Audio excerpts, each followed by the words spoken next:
started here. Hot topic going on right now, obviously. And so that's why we're doing this presentation as a special presentation. I was initially going to wait. In fact, after the settlement was announced, within about 30 minutes or an hour of it being announced, I put a Facebook post on our internal page that just said, hey guys, there's going to be a lot of media attention on this. There's going to be a lot of chatter out there on social media and whatnot.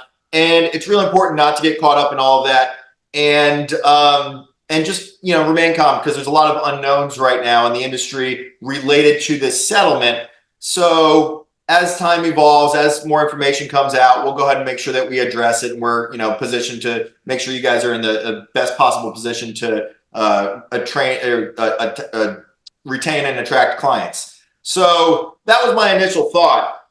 And I wish the world had listened to me and had the same thoughts as me, because we probably wouldn't be with so much frenzy going on right now. That's kind of somewhat unnecessary. So that didn't happen, and social media blew up, and there was all kinds of opinions going everywhere. And there were some brokers that said we immediately have to have a training tomorrow on this and a mastermind tomorrow on this, and blah, blah, blah. And that's fine. And there were other seasoned brokers out there that just said, hey, it's still evolving. There's a lot of misinformation. There's a lot still to unpack on this. Let's just, be patient, and we will address it. And so that was my position initially, until I got a message from one of our agents whereby they were at a listing appointment and the seller said, nope, I'm not paying a commission. So because that happened, and then I got a second message about an existing client. So we already had them under a listing agreement, and an existing client said, I want to take away the buyer's agent commission. And that was all basically because of information in the media and the frenzy that's going on in social media. And even, I'm going to tell you, even the real estate community and the real estate professionals certainly didn't help ourselves by feeding into this frenzy. And I can understand why, because there's a lot of uncertainty right now. There's a lot of anxiety, and people handle uncertainty in different ways. And so it's certainly understandable that would happen. So overall, we need to give ourselves and give the industry some grace right now, and understand that there's a lot of unknowns, or a lot of things that we're going to determine here in the next couple months, and even after that. But it's okay to not have all of the answers right now.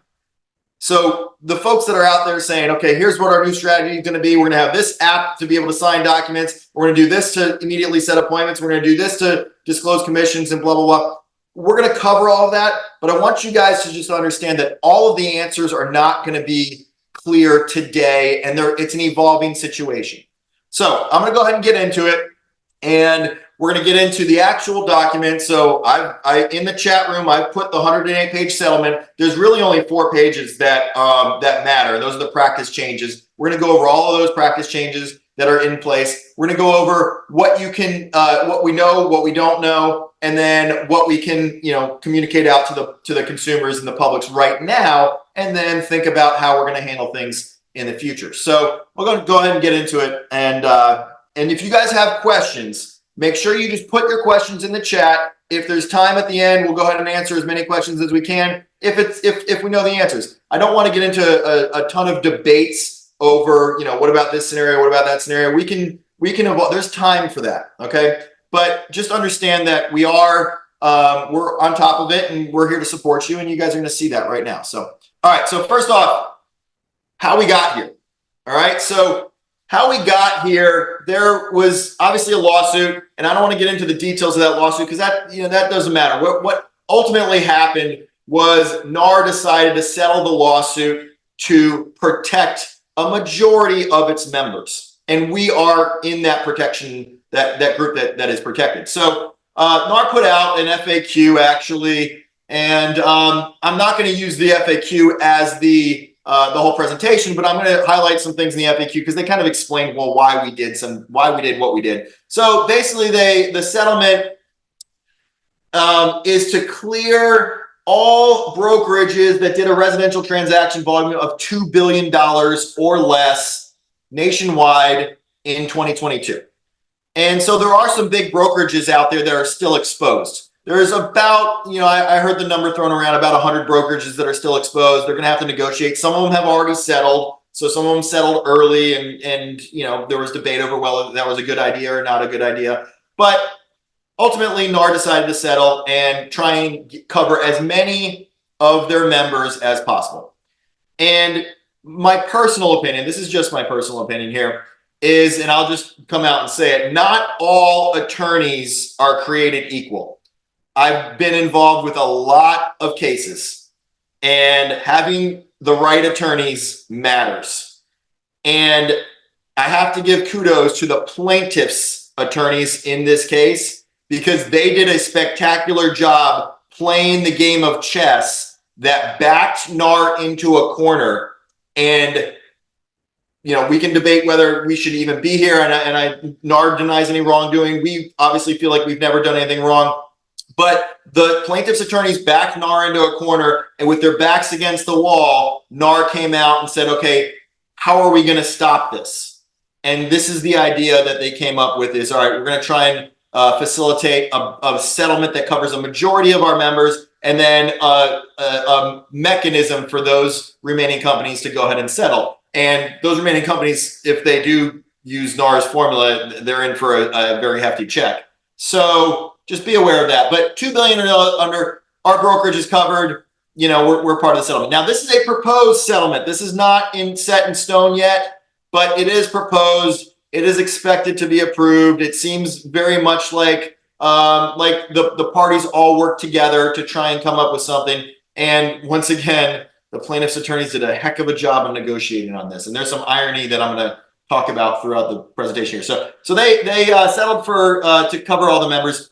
I'm not going to get into the practice changes. We'll get into the actual document with that. But NAR kind of explained themselves, and this was the document that was released last Friday, so a week ago. NAR explained themselves and said, the reason why we settled was because we could have continued to fight on appeal and possibly won the one case. However, if we won that one case, that doesn't mean that more copycat cases would come up. And so they said, this is a never-ending cycle if we don't try and put a stop to this. And that's why we did it. Now, they settled for $418 million. That's a lot of money. And they could have settled and filed bankruptcy, or just filed bankruptcy, and then, good luck collecting. That's an option for any company that's in litigation. If the legal liability is too much, look, we don't have the cash to cover it. We can do a reorganization or a liquidation, and that's how bankruptcy court works. But they also thought that if they filed bankruptcy, then they would not have covered our members. So while plaintiffs' counsel did a spectacular job backing them into a corner, you do have to give credit where credit's due of NAR saying we're trying to protect as many people as possible and work together with the parties. So we're going to dig ourselves, fight out of this corner that we're in. And that's basically what this fact sheet says. So I'm going to go over what we know in the proposed agreement, and I'm going to go over the practice changes that are in effect. All right. And even though the document is 108 pages, the link for the document is in the chat room. So you guys are free to download it, peruse all 108 pages if you want, or you can skip to page 28. Because page 28 in the document is what actually matters. There are about a dozen or so practice changes that are going to go into effect in the middle of July. That's part of the reason why initially I said, hey guys, hold off. There's still some shakeout that's going to happen. We got 4 months to shake it out. But because of knee-jerk reactions, that's why we're having this talk today. So 108 pages, documents in the chat, go to page 28. And if we go to page 28, we're going to find what actually matters. So I'm going to actually go straight from the document. I'm not going to summarize. I'll just explain it to you from the actual document. So first thing, practice change and it's under bullet point number 58. It says that the National Association of Realtors and Realtor MLSs are going to prohibit that listing brokers and sellers require that offers of compensation be made to other brokerages, okay? So you are no longer, as a seller, required to make an offer of compensation to a buyer or somebody representing the buyer's agent, all right? And the other thing is, if it is made, it does not have to be unilateral, all right? So what that means is that it can change from contract to contract, buyer to buyer, agent to agent. There is not any uniform set amount, whereas before, the code of ethics and us subscribing to the realtor community and their rules basically said that, hey, you offer compensation on every single property and you are required to do so in order to put it into the MLS. But now it's not going to be in the MLS, and you can change it on any contract that you want. So it becomes negotiable on a contract to contract basis, basically. So, and that's going to be just one of the terms that becomes negotiable. All right. All right. Bullet point number 2, prohibit realtor participants from making offers of compensation on the MLS. So the field on the MLS that we have all seen before that says what the offer of compensation is, it's going to go away. And you cannot make an offer of compensation in any field. So you can't put it in the realtor remarks. You can't, there's some memes going around of, a 3-bedroom house and, whatever percent. You can't hide it anywhere in any of the fields. It's no longer allowed to be anywhere on the MLS. All right. And we're going to talk about that in a little bit. All right. So it eliminates all broker compensation fields. All right. Nowhere on the MLS are you allowed to discuss broker compensation. All right. You can't hide it in a photo and say 3%. You can't paint anything on the front of the house. There's nothing anywhere that you can put on the MLS, either in an attachment or in a field that will allow you to disclose what the offer of compensation is. Okay. Next up, the MLSs are not allowed to help facilitate other companies that they syndicate to from creating a database that shows all the offers of compensation. So the MLS is not allowed to, hey, I'm going to syndicate all this information, and then now this new company is going to be the database for offers of compensation, like, Showing Time or some other third-party site that integrates with the MLS. You can't do that. They're not allowed to do that. So they're really trying to just eliminate that mechanism of communication, because NAR is trying to get rid of the liability from themselves. So they're denying the wrongdoing, but they're saying, hey, we don't want any part of this, and here's how we're going to eliminate the liability. All right. However, if you look at number V here, however, there are exclusions to this rule. And one of the exclusions is you can have a database of offers of compensation or other buyer representation on listings from your own brokerage. I haven't seen anyone talking about this. I've seen other leaders talk about things. I haven't seen anyone talking about this.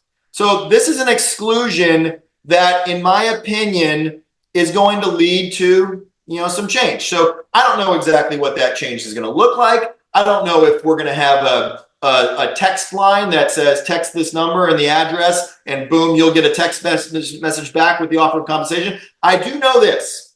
I know that communication amongst realtors and with listing agents is not always smooth.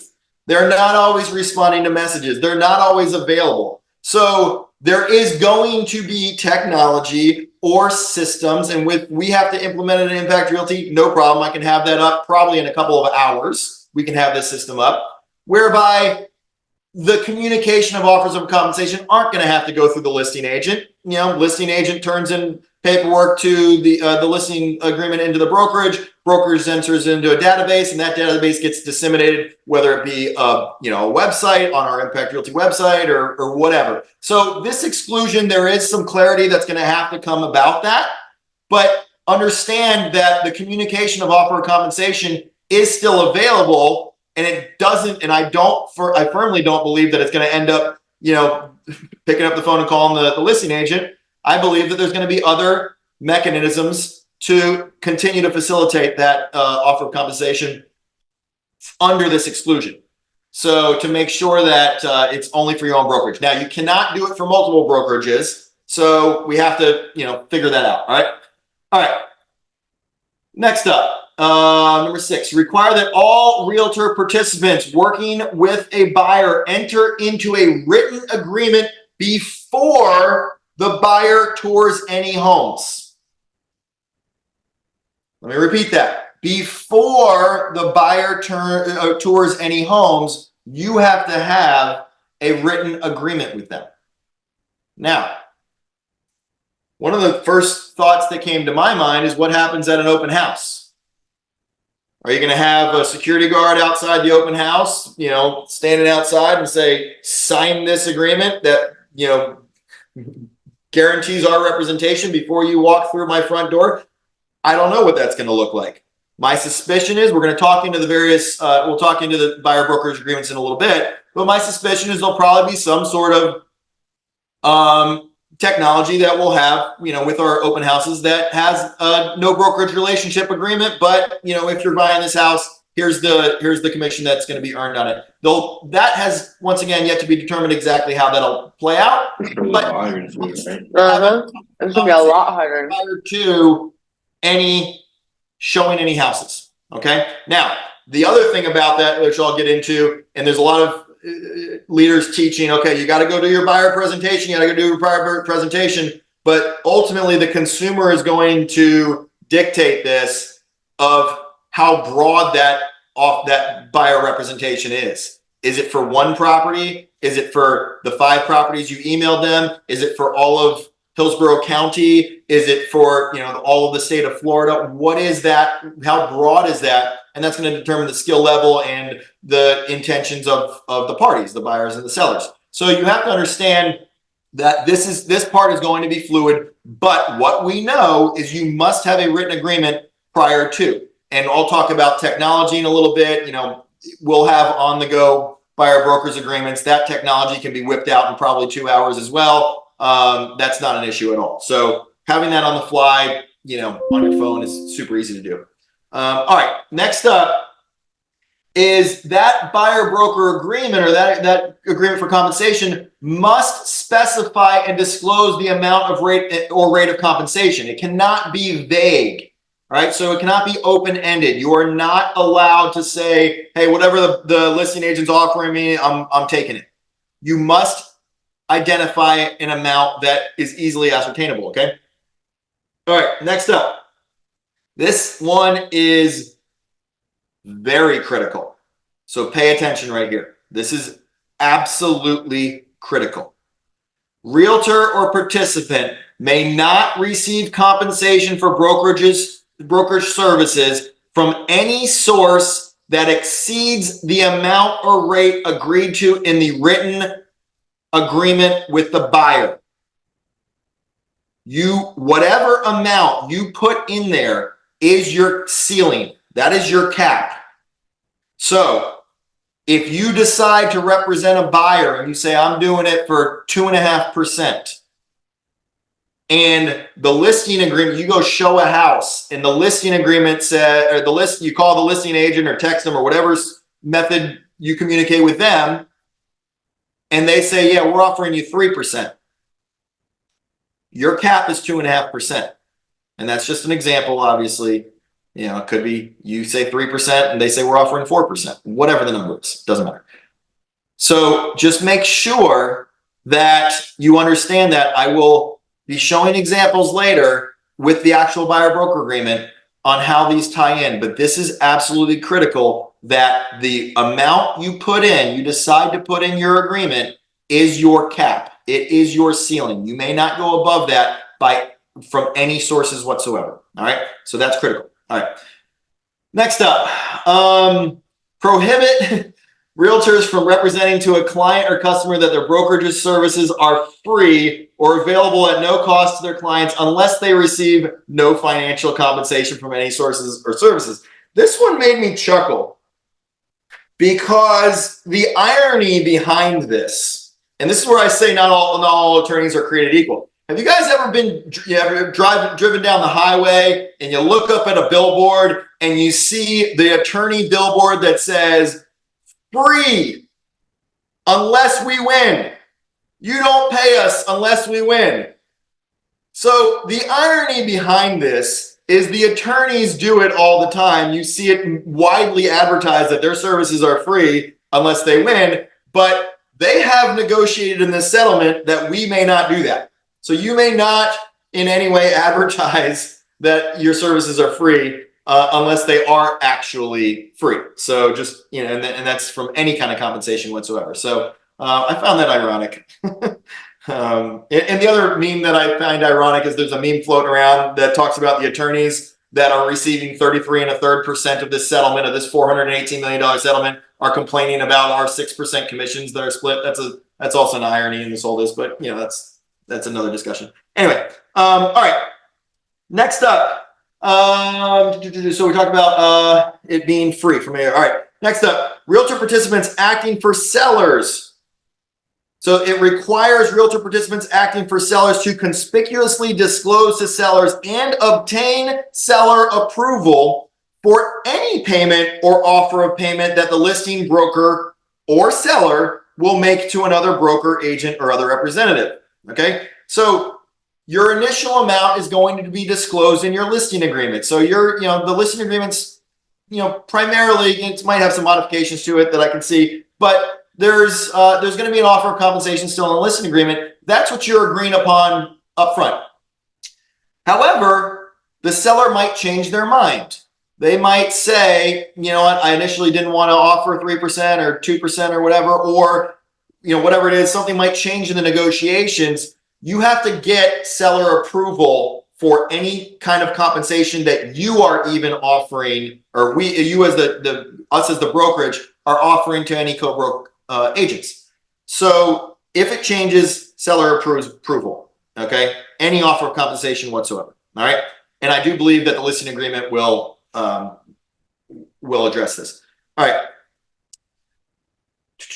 Next, realtor participants. It requires realtor participants to disclose to prospective sellers and buyers in conspicuous language that the broker commissions are not set by law and fully negotiable. So that's just a disclosure. I'm certain that it's going to be embedded in the paperwork that, there's going to be modifications to our standard forms. And I'm sure this will be a standard disclosure that's embedded in there. I wouldn't worry too much about that. All right.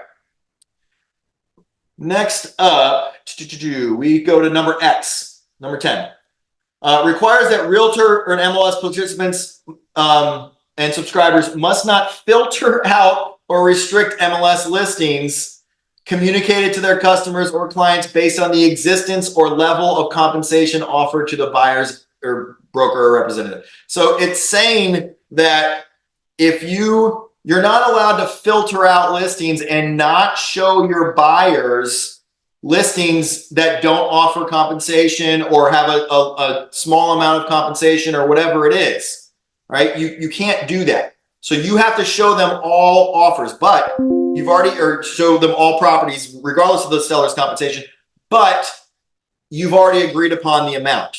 Okay, so in your buyer broker agreement, before they go tour a house, you've agreed upon the amount that they're going to do. Now, once again, it's going to be up to the agent how they want to do this. Do you want to do a blanket representation and say, hey, I'm representing you for any property you buy in the state of Florida? Or do you want to do it on a case-by-case basis and find out what the offer of compensation is prior to touring that house, and then enter in a buyer broker agreement based on that specific property? There's lots of different ways this can be sliced and diced. And, once again, I think the consumers are going to play a huge role in this, how much commitment they're going to make to an agent and the value proposition that we provide them. All right. That was number 10. All right. So this, the number 11 here, talks about the NAR, basically. So NAR is going to be required to rescind or modify any existing rules that are inconsistent with the practice changes reflected in this settlement agreement. All right. Right now, there is a direct conflict between the code of ethics and this settlement agreement, because the code of ethics says you have to provide an offer of compensation. This says you can't provide it. So obviously, any changes to those bylaws and ethics that we subscribe to as realtors, they're gonna, if they change, they have to be consistent with the settlement agreement. No big deal. All right. Number 13. All right. Settlement agreement shall not prevent offers of compensation to buyer brokers or other representations off the MLS. So you can make plenty of representations and of co-op commissions not on the MLS. It's fine. It does not prevent sellers from offering buyer concessions on the MLS. Okay, so buyer concessions can remain on the MLS. Commissions off the MLS. All right. Now, this is another one that I don't believe that I haven't seen anyone address. This is critical too, and it'll be interesting how this plays out. So the sellers are allowed to offer concessions on the MLS as long as the concessions are not limited to or conditioned on the retention or payment to a cooperating broker or other buyer representation. So those seller concessions cannot be limited to buyer compensation. You can't put on the MLS, I'm giving 3% concession so you can pay your buyer's agent 3%. You're not allowed to do that. All right. That's one of the things that negotiated here. All right. And then finally, this is interesting that I also haven't heard anyone talk about, is that this settlement agreement will terminate 7 years after the class notice. This is a 7-year agreement. Who knows what's going to happen after 7 years? I don't know what the class notice date is. I suspect it's 2024 because I started getting emails, and I think we even started getting postcards in the mail of, hey, there's a class action suit. So I suspect that's when the class. So 7 years is what we're stuck with for these agreements. All right. So that is the actual NAR settlement and the actual language. If you want to read the whole thing, read the whole thing. But that's the highlights. Go to page 28 to 32 on it. Okay. All right. Now, next up, we're going to go over what we know about agreements that are currently in place. So there is a path to get to, from point A to point B. The contract to the closing or representation from a buyer all the way through closing, there is a path to get there. And we've already been down this path in other portions of this. We've already been down this path.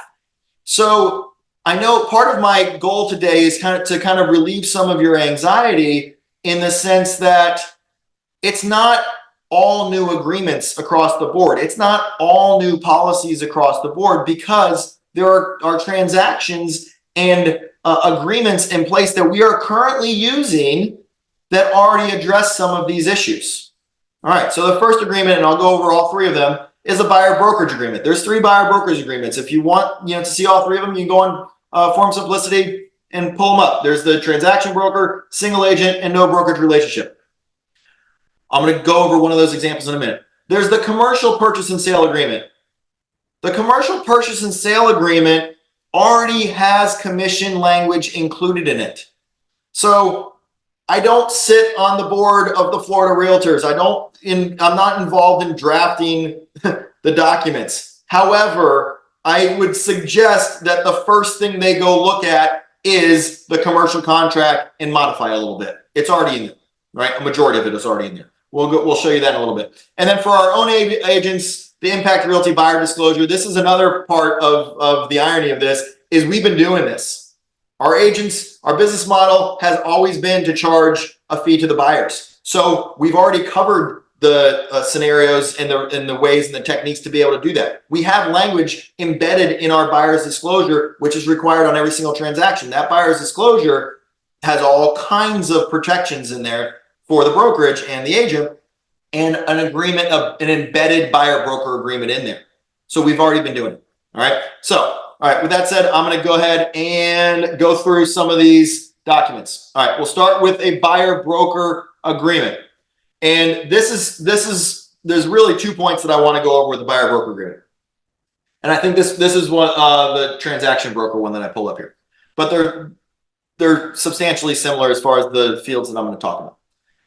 So the first couple fields is the type of property and the location. This is what I was alluding to earlier.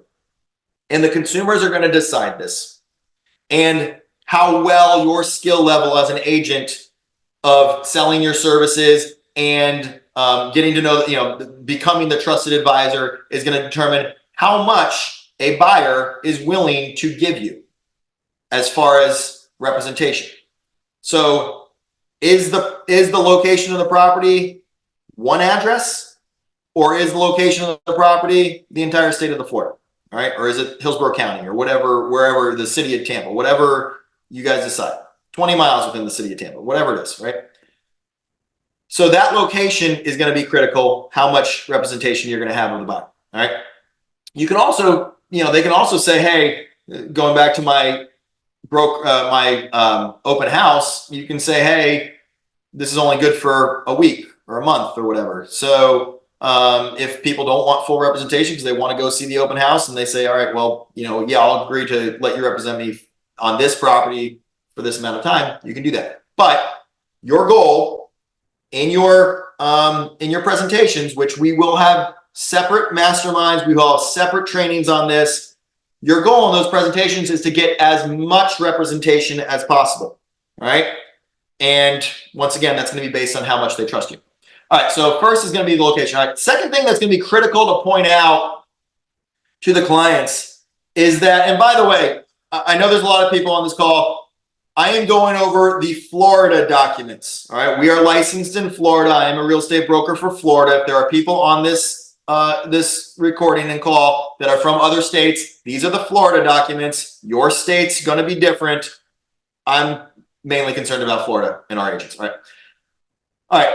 Compensation. This is the buyer broker agreement for a transaction broker. Now, make sure that it would behoove you to use a transaction broker one as long as it's a broad representation, because if you show any other properties within the brokerage, then you are acting as a transaction broker. So, all right.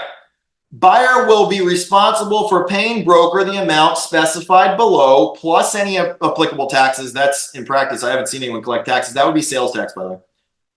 But will be credited with any amount which the broker receives from a seller or real estate licensee, which is working with the seller. So remember, I went back and I highlighted that your buyer broker agreement is your cap.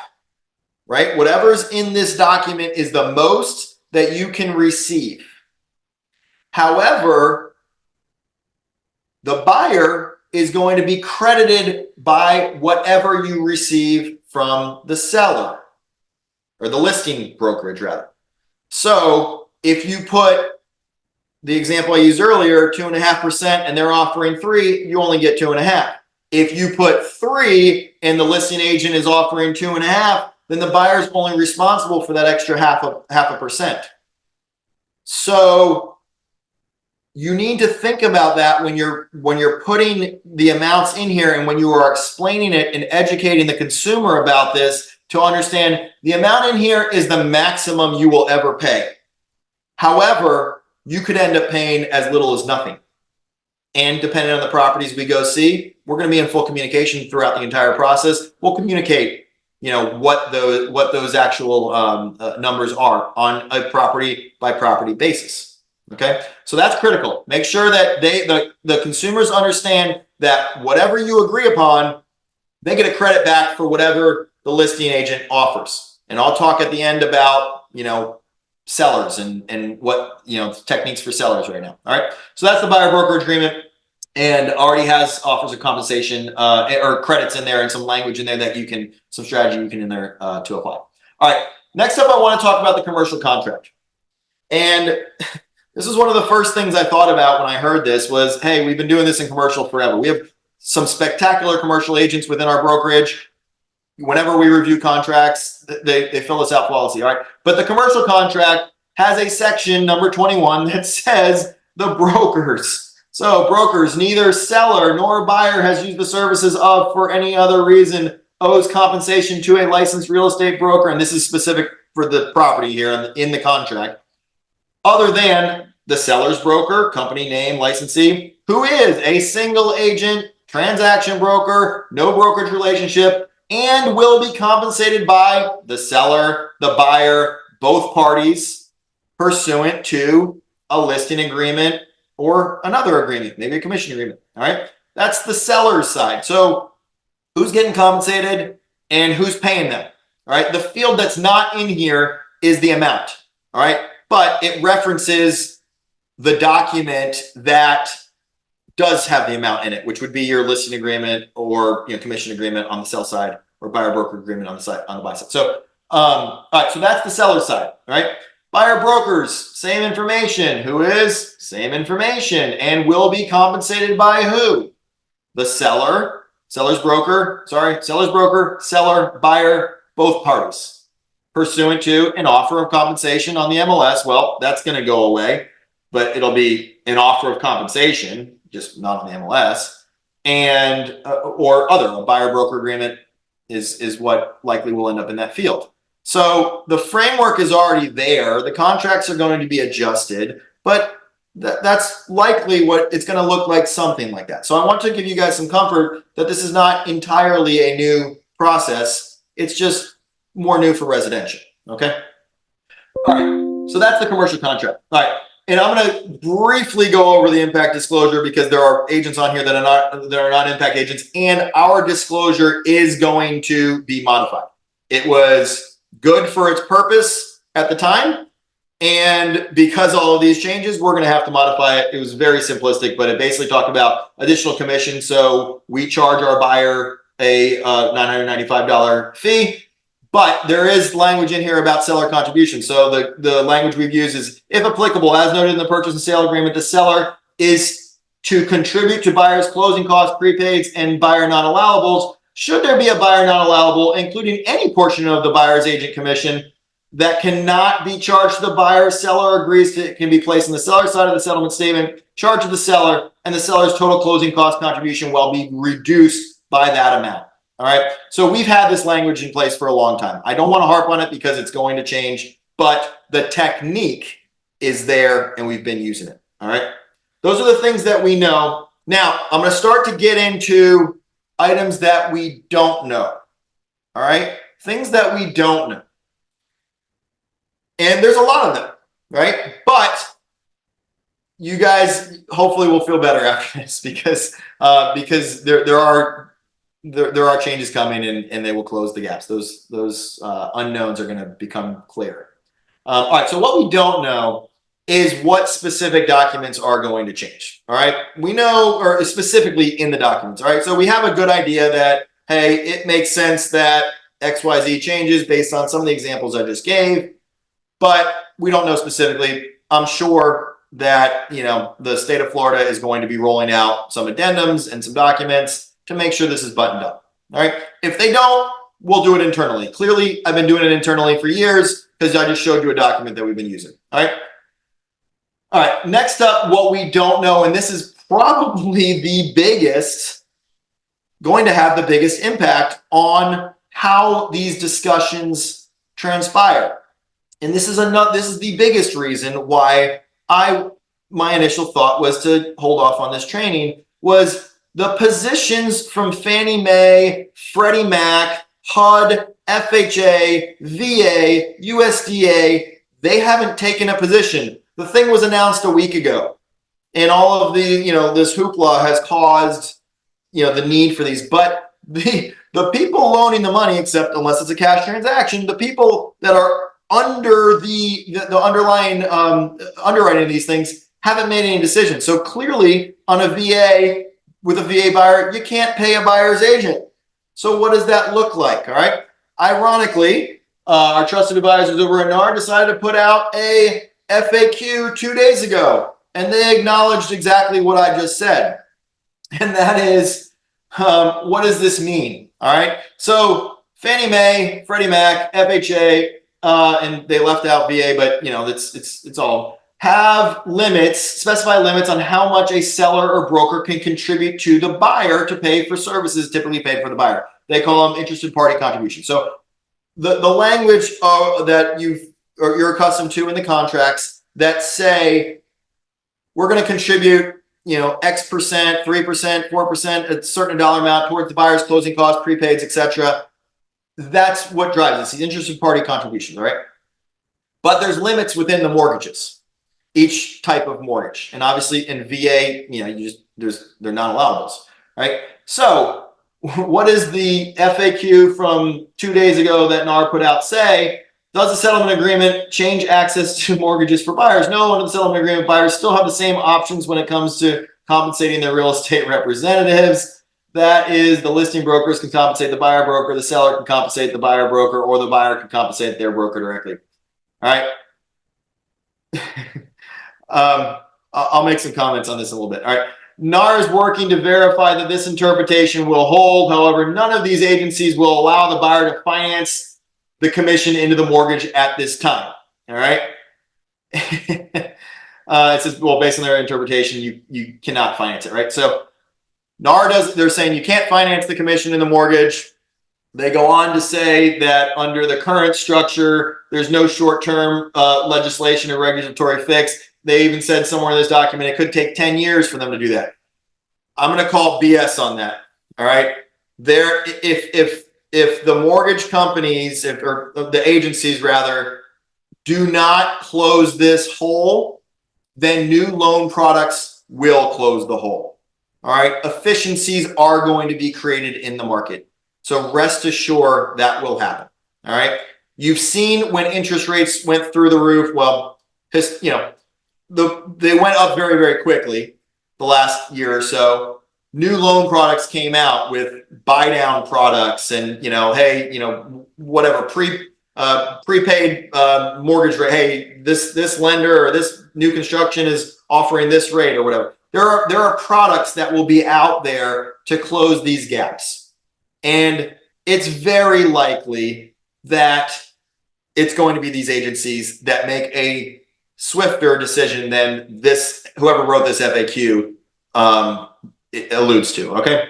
So what about VA loans? VA has not addressed whether it will change its requirement. No kidding, because it's only come out a week ago.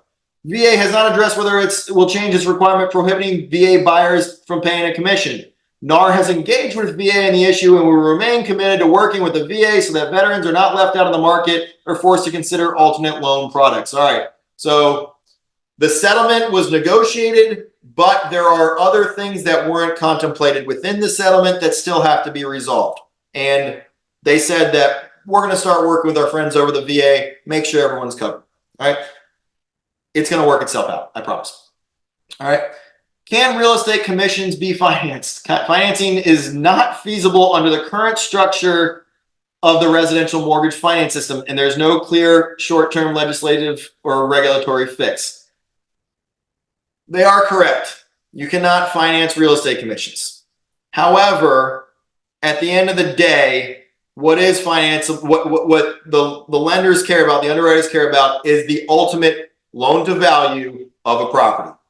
And whoever wrote this FAQ was probably not around when there were negative amortization loans, because there are options out there. They're just saying that, hey, right now you can't finance it, but if it's a 70% LTV loan and it goes to 71 or 72.5% or 73% because of a commission in there, guys, once again, I'm not buying that. Just be patient. And I promise that that these systems are the efficiencies will come together.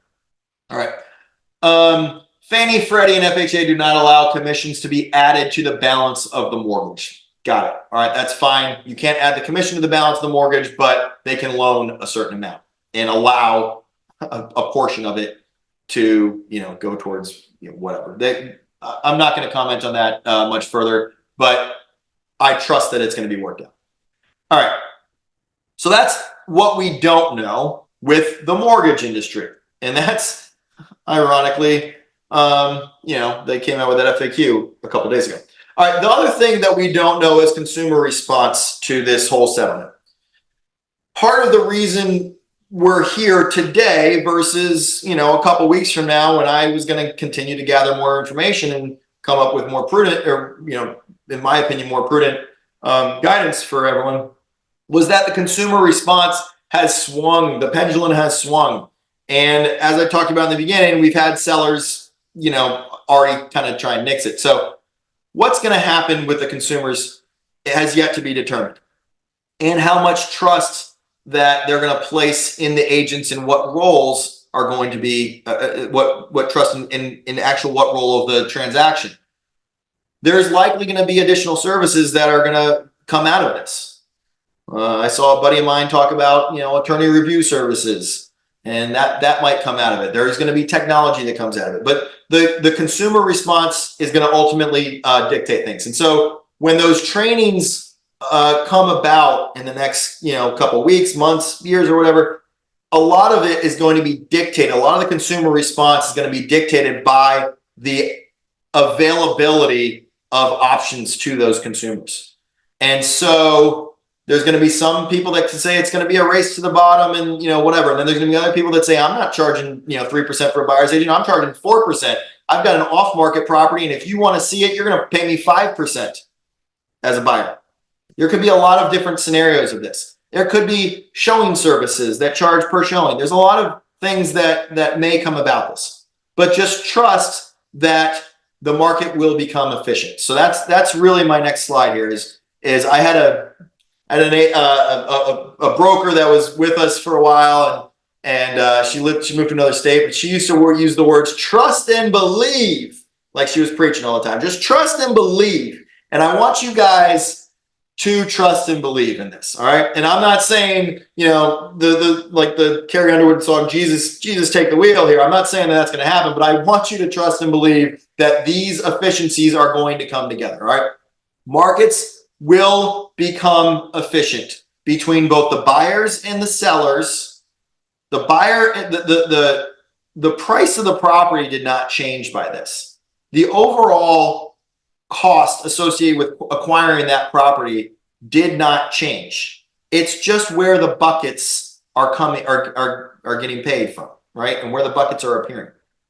But ultimately, the overall amount that someone's willing to pay for a property is going to dictate what they pay for that property. And that includes, commissions and other fees. All right.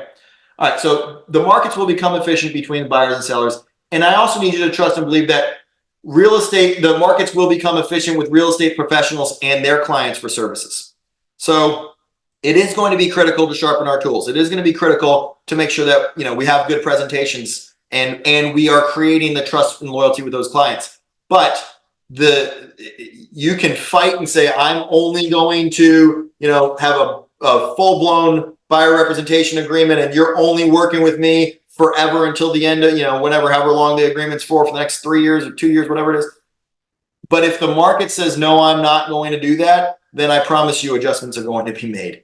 All right. So just believe that it's going to work itself out. All right.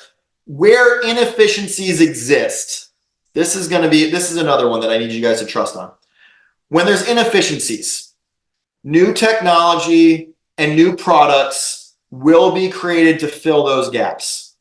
All right. I talked a little bit about the mortgages a little bit ago, but in my mind, I could instantly have a buyer broker agreement drafted with, it could be a QR code on the back of your business card. It could be a link that goes out. It could be driving, people to a website. Here's the link, sign it, blah, blah, blah. That technology is already in existence.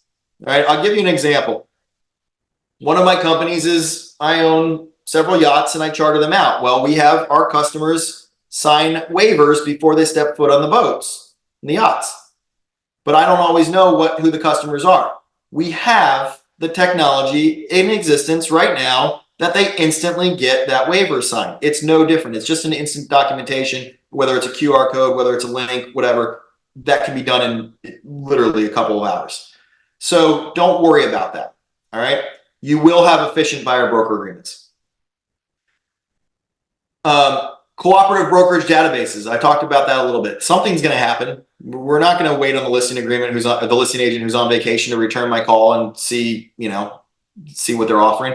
Or maybe you just make the assumption that they're not offering anything, which is a strategy. We can talk about those during our trainings and masterminds. We can talk about that.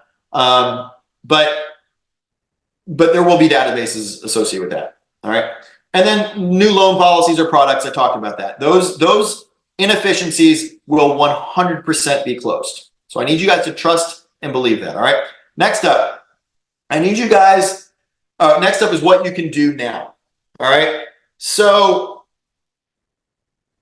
the example that I gave earlier was that seller, one of our agents was at a listing appointment, seller saw the news, refused to give a co-broke commission. So how we handled that was we had to educate that client.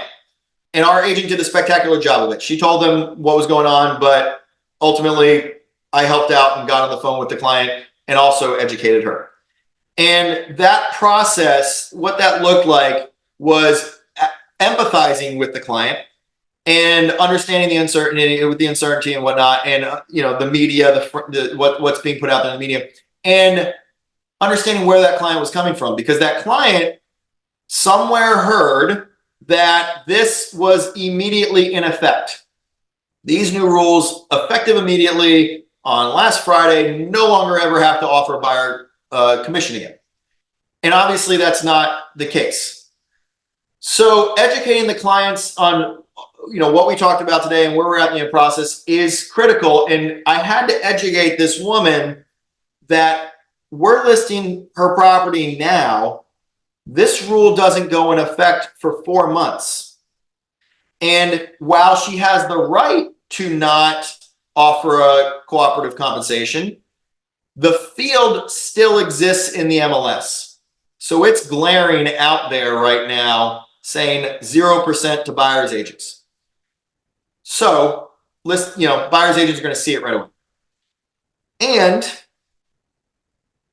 the loan agencies, like we just talked about, have not caught up to these new changes.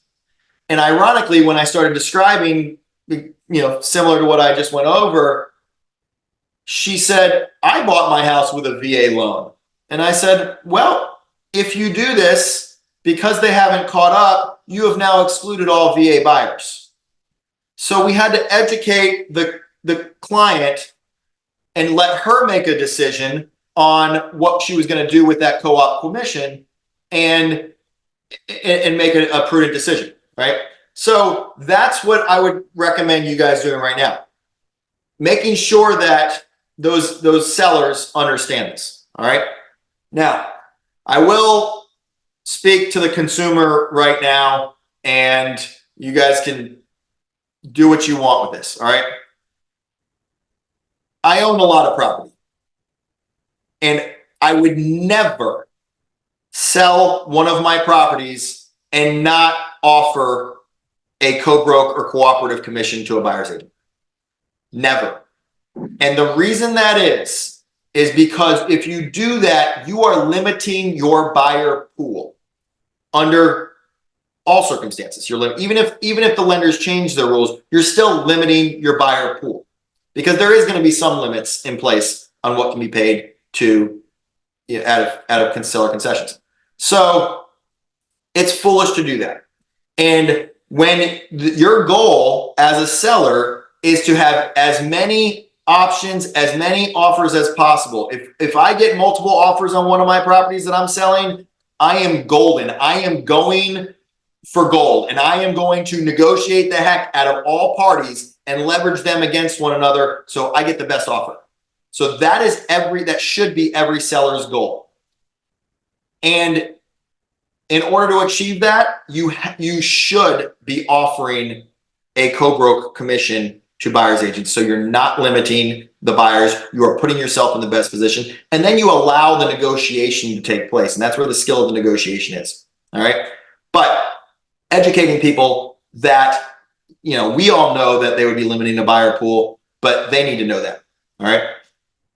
All right. Next up, sharpen your value proposition. All right. And remember that consumers do business with people that they know, they like, and they trust. So yes, there is this new path of doing, of changes and new way of communicating. But ultimately, those consumers are going to have to like you, know you, and trust you in order to have you represent them. So when your value proposition, you need to focus on that. Building rapport with them, showing your value, creating trust amongst them, and then these documents are going to become ordinary course of business. All right. So those are two things that you can do right now. And we're going to be working through, obviously, some of the mechanics of that at future trainings. All right. All right. Another thing you can do right now, do not stay focused. All right. Don't get distracted. Don't become a Facebook keyboard getting into debates. I cringe sometimes what I see on social media.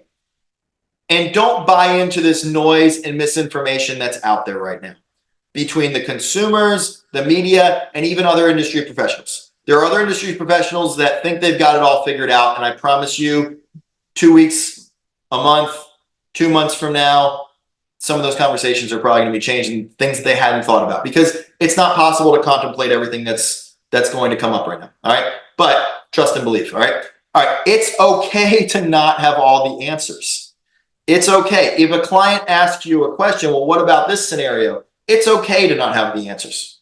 All right. There's currently a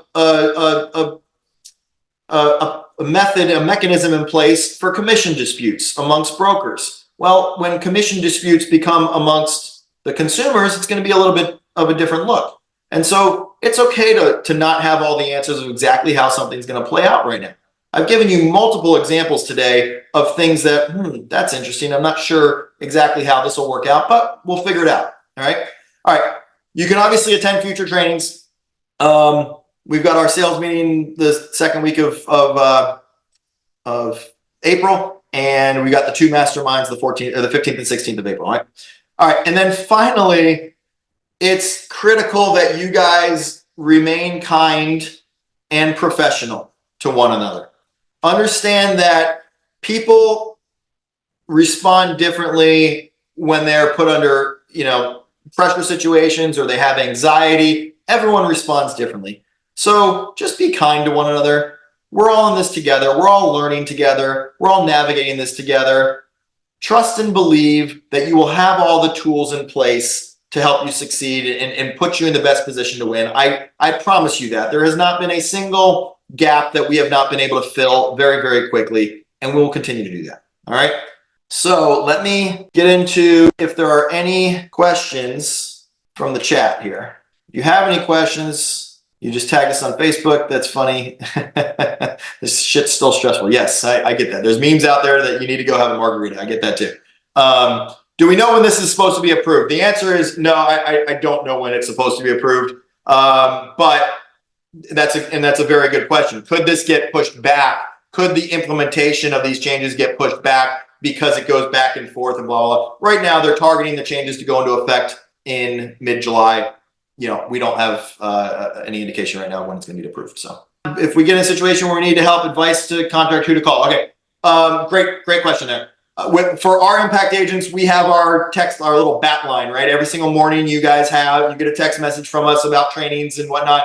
That is also our best method of communication back to the office, because outside agents, outside consumers do not have that phone number. So if we see messages from that number, we know it's a message from one of our agents versus the main office number, which could be outside agents, consumers. So just respond, text back to the line that you get, or call. You can even call that number, and that will put you into a queue, and it will, we'll get you to the right person to address any issues.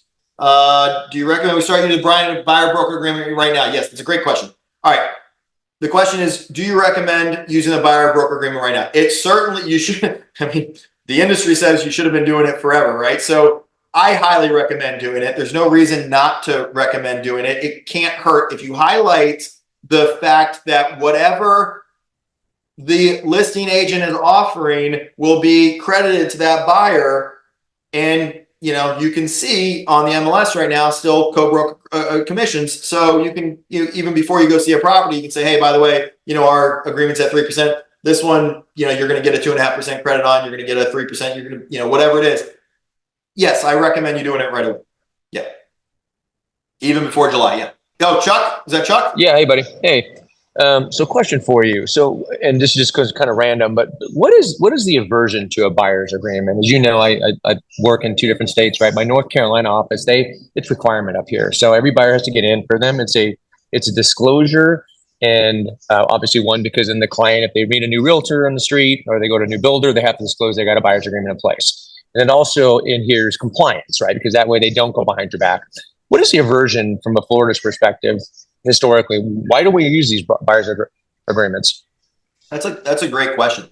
And I think it becomes a mindset issue because there are other states that require them and have been operating like this forever. So, you know, in some of those Facebook groups that, you know, they're laughing, even other countries, they're saying these silly Americans, you're just getting caught up with this. So I think it really boils down to commitment and the aversion of a buyer, and because of the way buyer leads come through, I think people are, you know, there's an aversion to commitment, and they want to, you know, some buyers want to bounce and see, you know, a house, you know, from whoever they see as the name on Zillow, and other people, you know, are more loyal to their agent. So I really just think it's kind of a mindset issue of getting over that aversion, and I think this is a good thing because it will force you to get over that aversion, and it will force the consumers to understand this is required. You can't go see the house without it. You can't go tour properties with me without it. So, yeah, I mean, I think that's really what it boils down to is just reframing. The reason why I asked is because obviously I'm a licensed realtor. I don't practice, but I am a lender priority. And from my perspective, I see it's not unusual for me to work on pre-approval with a realtor partner, have that client, you know, they go on, can't find a home for 30, 60, 90 days. And I get a call from them. Hey, Kevin, you know, what's up with Joe and Sally Smith? And they go, oh, they went new construction, or they went and bought somewhere else.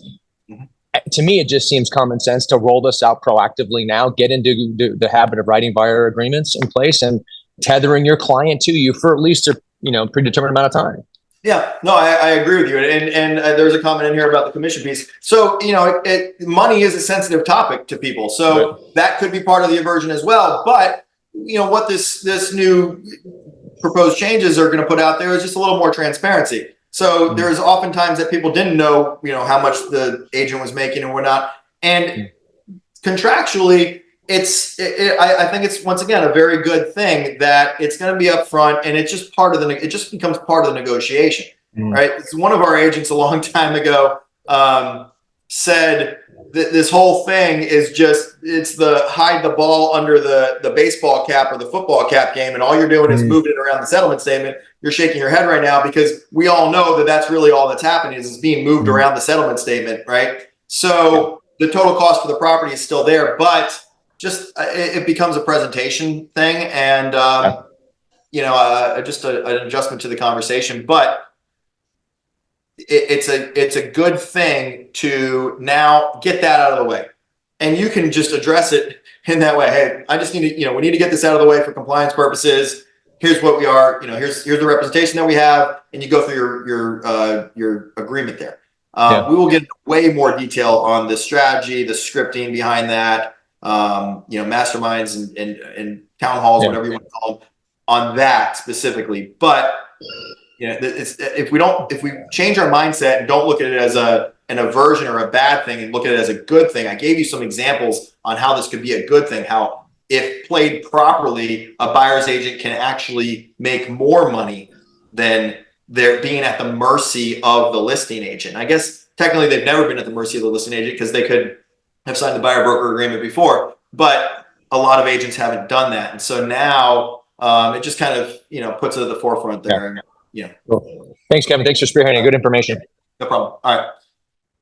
100% agree with everything. Florida Realtor. So this, one of our agents said, Florida Realtor, who is on the board of Florida Realtors, Florida Realtors will be sending out revised buyer broker agreement, listing contracts, and new compensation agreement in the upcoming weeks. exactly what we expected. If I'm representing a seller and the seller agrees to pay for the buyer commission, can we state that this is a contribution to the cost, and where can we state that? So that was addressed in the settlement agreement that says, yes, the concessions offered to the buyer may include compensation for the payment of real estate commissions, but it can't exclusively be for that. So where would we state that? You'd already have it in the well, it would either be in the terms of the contract, or you've already got your buyer broker agreement that has who's paying what, and if you negotiate seller contributions, it would be in there. But yeah, so all right, if we agree to a 3% commission and they offer 2.5% from the seller, could we, while representing our buyer, lower our agreement to? Oh yeah, that's a great question. You can go down. So the answer is yes. Your ceiling is in what's ever in that buyer broker agreement, but you can accept less. You don't have to stick to that ceiling. So you are able to accept less than what is in the buyer broker agreement, but you can't go more. All right, guys, I appreciate all of you. This is recorded. We will, do some light editing and get it out there. Stay in touch. We're here to support you. Okay. All right. Thanks, guys.